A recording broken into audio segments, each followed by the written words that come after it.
여기 나약한 한국군과 연합훈련을 하게 되었다며 분통을 터뜨리는 미군 부대가 있습니다. 그리고 그들은 왜 자신들이 후진국 한국으로 직접 파견을 와야 하는 거냐며 불만의 화살을 한국군에게 돌리는데요. 그렇게 양국의 부대원들끼리 시비가 붙게 되고 이내 주먹 다툼까지 벌이게 되었다고 하는데 이 싸움의 결과에 모두가 충격을 받고 말았다고 합니다. 그렇다면 이들에게는 대체 무슨 일이 있었던 것일까요? 안녕하세요. 저는 미국 출신의 오웬이라고 합니다. 저는 미 육군부대에서 중사로 복무하고 있고 조국인 미국을 위해 일한다는 것을 항상 자랑스럽게 생각하고 있죠. 그런데 최근에는 한국군과의 합동훈련을 받을 부대로 저희 부대가 선정되었고 상부에서는 한국으로의 파견을 준비하라는 명령을 내리더라고요. 이건 굉장히 못마땅한 상황이었습니다. 아니, 도대체 저희 부대가 왜 한국을 위해서 움직여야 하는 것이며 왜 이런 아시아의 나약한 군대와 합동훈련을 해야 한단 말인가요? 저는 인종차별주의자가 아니고 오히려 한국군의 능력을 인정하는 편이었습니다.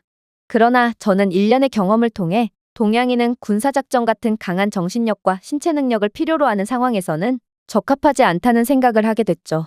그건 바로 미군에 지원한 중국인들 때문이었는데요.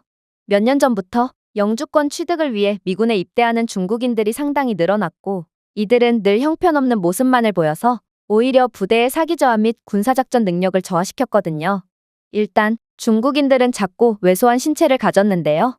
그래서인지 늘 훈련에서 뒤처졌고 항상 누군가가 이들을 챙겨줘야만 했습니다. 문제는 중국인들은 정신력 또한 엉망이었다는 것이죠. 보통 미군들은 아무리 정신력이 극한의 상태까지 몰려도 동료를 위해 참고 희생하며 멋지게 훈련을 수행해내는데 중국인들은 툭하면 포기하기 바빴고 남자답지 못하게 훈련이 힘들다며 질질 짜는 경우도 있었습니다. 그래서 중국인들이 많은 훈련조는 늘 낙제 성적을 받곤 했고 저희는 균형을 위해 중국인들을 각 조마다 분배해서 집어넣어야 했죠. 저는 도대체 이런 수준 미달의 형편없는 놈들을 왜 미군으로 받아주는지 이해조차 안 갔고 점점 더 동양인에 대한 편견을 가지게 될 뿐이었습니다. 그러나 중국인들의 최악인 점은 따로 있었습니다. 바로 이들은 의리와 동료애라는 게 전혀 없었거든요. 물론 이들은 같은 중국인들끼리는 서로 뭉치는 경향이 있긴 했습니다. 하지만 그건 어디까지나 아무런 상황이 없을 때의 이야기였고 상황이 터지거나 극한까지 내몰리는 경우 중국인들은 자기 자신을 먼저 버리는 게 아닌 동료들부터 먼저 버리곤 했죠. 그동안 이들의 열등한 신체 능력 때문에 다른 부대원들이 희생을 해준 건 생각조차 안 하고 중국인들은 한치의 예외 없이 무거운 짐을 기꺼이 동료들에게 맡겨버렸습니다. 그러던 중 정말 상상하기도 싫은 충격적인 일이 터지고 말았는데요. 언제 한 번은 무거운 해상보트를 이는 훈련을 진행하던 와중 중국인 부대원 한 명이 힘들다며 그대로 보트를 버리고 도망가 버렸거든요. 저는 살면서 이런 경우 없는 상황은 처음 겪어봤고 결국 중국인과 함께 고무보트를 이고 있던 부대원의 목뼈에 순간적으로 강한 부하가 걸림으로써 심각한 부상을 당하고 말았습니다. 어처구니가 없었던 건 그렇게나 형제라며 몰려다녔던 중국인들이었지만 그들끼리조차도 아무런 가책 없이 서로가 서로를 배신해댔고 이들에게는 의리라는 감정이 있는 건가 싶은 생각까지 들더라고요. 이렇듯 저는 군인으로서 아무것도 준비가 되지 않은 중국인들의 모습에 엄청난 실망감을 느꼈고 아무래도 한국은 중국과 지리적으로 매우 인접한 국가이다 보니 민족성이나 신체 능력 등 여러 부분에서 중국과 유사할 거라고 생각하게 된 거죠. 한국군도 분명 저주받은 신체 능력에 나약한 정신력 그리고 겁쟁이의 이기심으로 똘똘 뭉친 한심한 군대일 뿐일 거라고 생각했고 저는 이왕 억지로 가는 김에 그런 한국군을 완전히 부숴버리고 와야겠다는 다짐을 했습니다. 그렇게 저는 부대원들에게 한국군과의 훈련 중에 단 한 가지라도 뒤처진다면 가만두지 않겠다고 엄포를 놓았고 부대원들 또한 중국인들 때문에 동양인에 대한 편견을 가지게 되었는지 제가 굳이 말하지 않아도 그럴 생각이었다는 표정을 지으며 결의를 다졌죠. 그렇게 저희는 한국의 한 부대로 향했습니다. 그리고 저는 이곳에 도착하자마자 정말 깜짝 놀랄 수밖에 없었죠. 왜냐하면 한국군은 분명 중국인과 같은 동양인임에도 피지컬 자체가 차원이 달랐거든요. 평균 신장은 미군보다 큰 것 같았고 떡 벌어진 어깨와 다부진 체격을 보니 이건 아무리 봐도 동양인이 아닌 듯 보였습니다. 저는 이건 말이 안 되는 모습이라고 생각했고 한국군이 저희에게 과시를 하기 위해 신체 능력이 좋은 군인들만 선별해서 부대에 배치해 놓았다고 확신하게 되었습니다. 그들은 그저 한국군이 우수한 것처럼 보이게끔 하기 위한 보여주기식 부대일 뿐 원래 이곳에서 복무하는 부대원들이 아니라고 생각했죠. 저는 한국군의 이러한 중국인들과 똑같은 비열한 술수에 실소를 지었습니다. 그리고 이들의 이러한 야비한 모습을, 압도적인 모습을 통해 완전히 깨부숴주겠다고 다짐했죠. 그렇게 저희는 한국군과 유격훈련을 받게 되었습니다. 그런데 저는 저희 부대원들이 한국군과 유격훈련을 받는 모습을 보고 경악을 할 수밖에 없었는데요. 왜냐하면 정신력 하나는 그 누구에게도 뒤지지 않는 부대원들이었지만 한국의 가혹한 유격훈련을 받던 부대원들은 하나둘씩 나가떨어지기 시작했거든요. 그에 반해 한국의 군인들은 금방이라도 죽을 것 같은 표정을 지으면서도 끝까지 훈련을 버텨냈습니다. 이건 도저히 납득하기 어려운 상황이었어요. 아니, 도대체 이런 나약한 동양인들이 어떻게 이런 힘든 훈련을 버텨낼 수 있단 말인가요? 저는 한국인들의 앳된 얼굴을 보고 아무래도 한국군은 젊고 어리니까 이런 신체적 극한을 버티는 훈련에 유리할 거라고 생각하며 자기 위안을 삼을 뿐이었습니다. 한국인들은 매우 동안이었고 알고 보니 한국군과 미군 병사들의 평균 연령은 비슷하다는 사실을 나중에서야 알고 충격을 받긴 했지만 아무튼 그때는 변명거리가 필요했죠. 그렇게 미군 측에 수많은 낙오자가 발생하고 한국군들은 정신력 하나로 힘든 훈련을 끝까지 버팀으로써 한 명의 낙오자도 발생하지 않으며 훈련은 끝이 났습니다. 저는 이런 처참한 상황을 도저히 받아들일 수 없었고 별의별 핑계와 자기 합리화를 하며 현실을 외면했습니다. 유격훈련은 애초에 훈련 자체가 잘못된 야만적인 훈련이라며 부대원들의 사기를 북돋아줬죠. 유격훈련은 그저 고통을 참는 거지 실용성이라는 게 전혀 없었거든요. 전쟁이 났을 때 고통을 잘 참는 군인들이 이기는 게 아니듯 한국인들의 정신력이 쓸만한 건 인정하겠지만 이들은 그저 실전성이 없는 쓸데없는 훈련만 잘한다고 생각했습니다. 그래서 괜히 한국군의 훈련 방식은 매우 원초적이고 구시대적이라며 요즘 군사 트렌드는 과학화인데 이런 단순 노동을 훈련이랍시고 하고 있는 건 시간 낭비일 뿐이라면서 한국군을 비하했죠. 그리고 저희 부대원들도 자신들이 그렇게나 무시하던 동양인들에게 무참히 패배한 상황에 괜히 머쓱해져서 제 말에 동조하며 한국군을 무시했습니다. 그러나 선임으로서 이런 식으로 상대방을 깎아내리면서 자존감을 회복하는 행위는 옳지 못했습니다. 제 안일한 위로 때문에 결국 대형 사고가 터지고 말았거든요. 바로 저희 부대원들이 한국군들을 자극했기 때문이었는데요.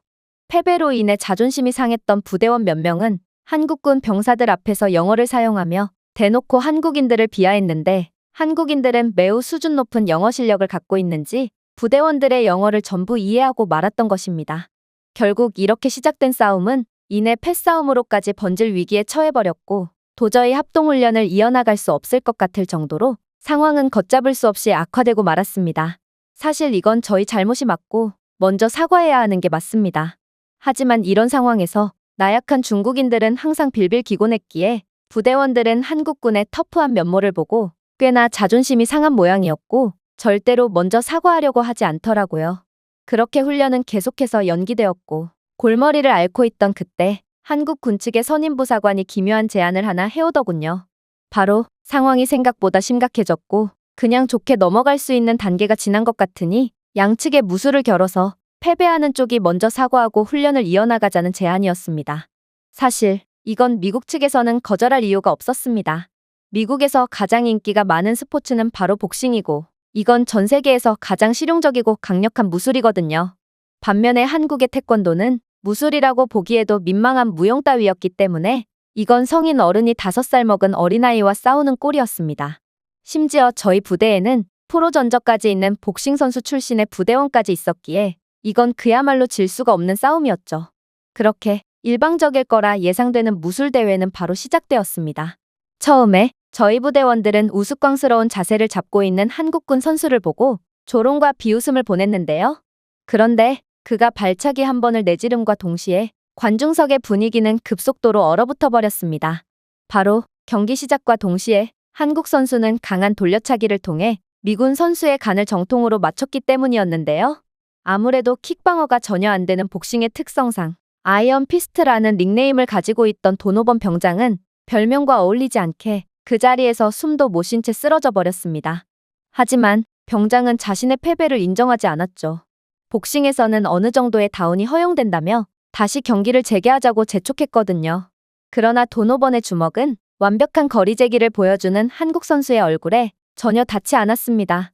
도노번 병장은 강력한 잽과 훅으로 전진하며 거리를 좁혔지만 태권도를 구사하는 한국 선수는 리치 2점을 취하며 계속해서 거리를 벌리며 견제의 발차기를 날렸습니다. 그럼에도 도노번의 압박은 계속되었고 결국 그의 강력한 훅이 한국 선수의 얼굴에 닿나 싶던 그때 한국 선수의 완벽한 스피닝킥이 도노번 병장의 턱에 적중했습니다. 결국 그는 두 번째 다운이 되었죠. 이때부터 도노번 병장의 얼굴에는 두려움이 스멀스멀 올라오기 시작했습니다. 그는 금방이라도 경기를 포기하고 싶은지 울상을 지으며 심판을 바라봤는데요. 그러나 심판은 말려주지 않았고 다시 경기는 재개되었습니다. 한국 선수는 허벅지와 종아리에 계속해서 로우킥을 차며 도노번 병장의 발을 완전히 묶었고 결국 그의 강점인 스피드는 이제 전혀 찾아볼 수 없게 되었습니다. 그리고 충격적이게도 한국 선수는 발이 묶인 도노번에게 역으로 거리를 좁히더니 이내 강력한 원투를 집어넣으며 도노번 병장을 완전히 실신시켜버리더라고요. 알고 보니 태권도는 발만을 사용하는 스포츠라는 인식과는 달리 주먹 타격까지 허용되는 그야말로 종합무술이었는데요. 도노번은 그러한 태권도의 실전성을 완전히 간과하고 있었고 주먹이 들어올지 예상하지 못하고 그대로 실신하고 만 것입니다. 아이언 피스트 도노번 병장은 자신이 프로 복싱 선수 출신임에도 주먹으로 졌다는 사실을 도저히 믿을 수가 없다는 눈치였는데요. 그래도 미군은 강함을 동경하고 추구하기 때문에 완벽한 태권도 무술을 선보이며 부대 내의 최강자였던 도노번을 압도한 한국군 측에 열화와 같은 박수를 보내줬습니다. 그리고 패배에 승복하고 깔끔하게 사과를 건넴으로써 양국의 군대는 완전히 화해를 할 수 있었죠. 그러나 그러한 평화로운 분위기는 얼마 가지 않았습니다. 저희에겐 군사작전대회라는 관문이 남아있었거든요. 저희 부대원들은 이제 한국군은 중국과는 차원이 다른 강력한 군대라는 것에 이견 없이 동의했습니다. 하지만 연합훈련에서 다른 나라의 군인들보다 열등한 모습을 보여주는 건 미군으로서의 자존심이 허락하지 않았죠. 그래서 저희 부대원들은 다시 정신을 차리고 반드시 한국군을 압도하겠다는 결의를 다졌습니다. 일단 미군은 한국군에 비해 기술적 우위와 화력에서의 강점을 보였는데요. 아무래도 한국군은 전략과 기동성, 그리고 정밀성에서 근소 우위를 보였기에 이건 막상막하의 싸움이 될 것 같았습니다. 저희는 한국의 혹독한 산을 등반하는 산악행군을 실시해야 했는데요. 저희 부대는 각자만의 리듬을 초과하면서까지 빠른 속도를 냈음에도 한국군은 대체 언제 저희보다 앞섰던 건지 이들은 순간적인 기습을 통해 먼저 유리한 고지에 자리를 잡더라고요. 물론 상황은 불리했지만 저희에겐 아직도 희망이 있었습니다. 미군에게는 최신식 야간 투시경이 보급되었고 저희 부대는 이러한 기술적 우위를 바탕으로 밤사이에 한국군의 허를 찌르기로 작전을 짰거든요. 그러나 한국군은 정말 예상치도 못한 모습을 보여주더군요. 이들은 저희를 상대하는 데에는 최신 장비 따위는 아무래도 필요가 없다는 듯 별을 사용해서 길을 찾는 전통적인 항해 기술을 선보였는데요. 전문적인 지형 활용과 결합된 이들의 은밀한 접근 방식은 놀라운 효율성으로 작동했고 결국 허를 찔리고 기습을 당하는 쪽은 저희였습니다. 연이은 작전 실패로 기세가 매우 꺾여있던 저희 부대였기에 저는 새로운 돌파구를 찾아야 했습니다. 그리고 마침 좋은 묘안이 떠올랐죠. 바로 미군의 기술적 우위는 드론과 전자전에도 있었기 때문인데요. 저희 부대는 드론 감시와 전자전에 의존하며 덫을 놓았고 한국군은 이러한 기술적 열세 때문인지 드론에 있어서는 영 좋은 모습을 보여주지 못했습니다. 그러나 이들은 곧 기술적 열세를 독창성과 적응력으로 극복해내기 시작했죠. 바로 한국군은 자연지형과 미끼 기동을 활용해서 대응 전략을 짰기 때문인데요. 전투가 전개되자 한국군은 주변 환경에 완벽하게 녹아들어 은원패했으며 예상치 못한 각도에서 공격을 해오기 시작했습니다. 결국 저희 부대는 한국군의 일격에 거의 전멸을 당해버렸고 여러 전투에서 단 한 차례도 이기지 못하며 그야말로 모의 전투에서 완패를 당하고 만 것입니다. 한국군의 적응력과 지형지식 그리고 상황을 활용하는 임기응변은 정말 지금껏 세계 각국의 군대들과 모의 전투를 하면서 한 번도 겪어보지 못한 모습이었고 저는 이제 한국군을 완전히 인정할 수밖에 없었습니다. 부대원들도 완패로 인해 기세가 완전히 꺾였지만 이내 한국군의 우수한 모습에 같은 군인으로서 존경을 표했고 기꺼이 박수를 보내주었죠. 물론 패배는 뼈아팠지만 그래도 이런 듬직한 군대가 미국의 동맹이라는 점에 약간의 안도감을 느꼈는데요. 형편없는 중국군이 저희의 동맹이고 한국군이 미국의 적이었다면 저희는 정말 엄청난 안보 위협을 느낄 뻔했거든요. 그렇게 저희는 남은 연합훈련을 이어나갔고 훈련을 전부 마친 뒤에는 한국의 현충원에 찾아서 참전용사 미군 선배님들께 인사를 드리는 것을 마지막으로 미국으로 돌아갔습니다. 한국군의 우수한 모습과 한국의 최첨단 기술로 둘러싸여 있는 멋진 도시들을 보니 선배님들의 숭고한 희생은 충분한 가치가 있었던 것처럼 보였죠. 솔직히 가끔 한국 전쟁과 관련한 인터뷰를 볼 때마다 참전용사 선배님들은 자신의 손과 발을 잃고도 한국 전쟁에 참전했던 것을 후회하지 않는다는 말씀만을 하셔서 의아해하던 차였는데요. 한국인들이 자신들의 나라를 지키기 위해 진지한 자세로 노력하는 모습과 역사를 잊지 않고 늘 기억하고 있는 모습을 보니 참전용사 선배님들이 이런 나라를 도와줬다는 것에 대한 자부심을 가질 만한 것 같다는 생각을 하게 되었습니다. 저는 한국은 아직도 엄청난 잠재력이 남아있는 군사강국이라고 생각하고 한국인들이 가르쳐준 그날의 교훈을 절대로 잊지 않을 것입니다. 제가 준비해온 내용은 여기까지입니다. 끝까지 시청해주셔서 진심으로 감사드리며 여러분들의 구독과 좋아요, 알림 설정은 영상 제작에 큰 힘이 됩니다. 이상 세모튜브였습니다.